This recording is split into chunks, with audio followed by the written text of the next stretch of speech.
I reread, which is not something I typically do, Volume 1 of Fukako Joku no I Love You. This is by the author of Tiger and Dragon, which is why I reread it because I really did love that series. On my first read, I didn't love this book. My main complaints was, or my one complaint that stopped me from enjoying it was that I hated so much the male lead's childhood friend. Hated him. But that was a year ago. I'm a year older now, so I gave it a reread and I actually really did like it this time around. So, in this series, we follow our female lead who has had a crush on her middle school friend since she met him. She overhears him one day, though, talking about her as being like genderless and like he doesn't see her as a woman at all. Like she surpasses gender, is how he describes her. And she overhears that and is crushed. So she tries to lock away her feelings, but like it's kind of hard.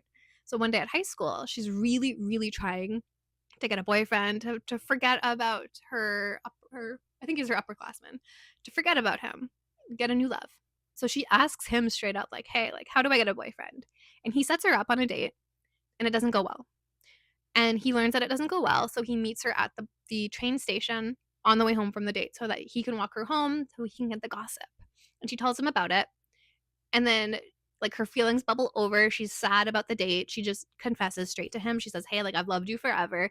Please turn me down so that I can move on with my life. He doesn't turn her down though. He accepts her confession.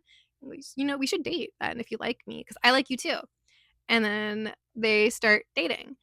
And he is obsessive. He has loved her basically forever, but he's kind of like an airhead character where, like, for example, if some of his female classmates ask him to go to a mixer, he just thinks that he's being invited to hang out with his classmates, not that he's being invited to like a dating type event because people are interested in him. He doesn't understand like anything to do with any romantic emotions like whatsoever.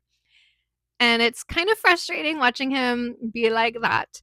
But overall, it is fun, and I have to see where the childhood friend goes. I hate him. But he only made a couple appearances in this volume, and he only angered me one time, which is not as bad as my first time around.